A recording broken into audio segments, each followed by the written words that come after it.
BJP రాష్ట్ర కార్యాలయంలో సుష్మా స్వరాజ్ జయంతి సందర్భంగా ఆమెకు నివాళులు అర్పించారు. లోక్సభలో బీజేపీ ప్రతిపక్ష నాయకురాలు తెలంగాణ రాష్ట్ర సాధనలో ఆ చట్టాన్ని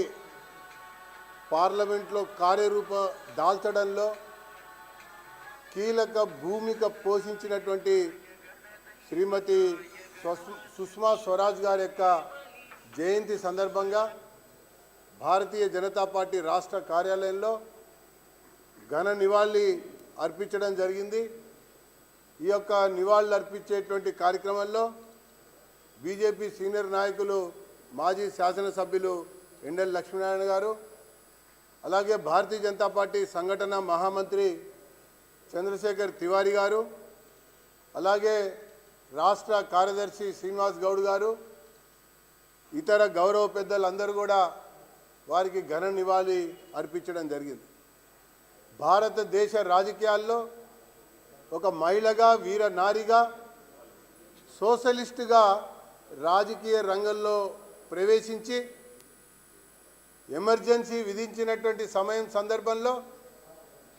ఇందిరాగాంధీ యొక్క నిరంకుశత్వానికి వ్యతిరేకంగా జైల్లో అరెస్ట్ అయిన తర్వాత జనతా పార్టీలో చేరి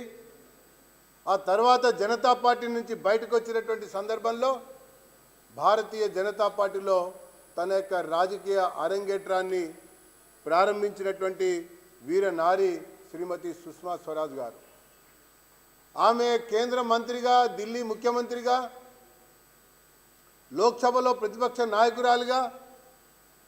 అనేక సందర్భాల్లో అనేక అంశాలపైన, అనేక విషయాలపైన ధారాళంగా తన యొక్క వాగ్దాటితో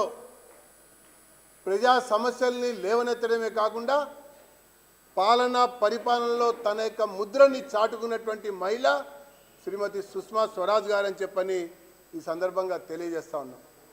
మరి ఆ సమయంలో తెలంగాణ రాష్ట్రంలో తెలంగాణ కొరకు సాగుతున్నటువంటి ఉద్యమంలో ఒక జాతీయ పార్టీగా భారతీయ జనతా పార్టీ ముందుకొచ్చి మద్దతు ప్రకటించి ఉద్యమానికి నాయకత్వం వహిస్తున్నటువంటి సందర్భంలో మరి అనేక చోట్ల నవ యువకులు ఒక ఆశయం కొరకు, ఒక ఆలోచన కొరకు, ఒక సాధన కొరకు అసువులు బాస్తూ ఉంటే, ఆత్మహత్యలు చేసుకుంటూ ఉంటే చలించిపోయినటువంటి సుష్మా స్వరాజ్ గారు హైదరాబాద్కి వచ్చి బీజేపీ మీకు అండగా ఉంటుంది, ఈ రాష్ట్రాన్ని సాధించి తీరుతాం, మీరు మళ్ళీ ఎవ్వరు కూడా ఆత్మహత్యకి పాలు పడకూడదు అని చెప్పని విజ్ఞప్తి చేసినటువంటి మహిళ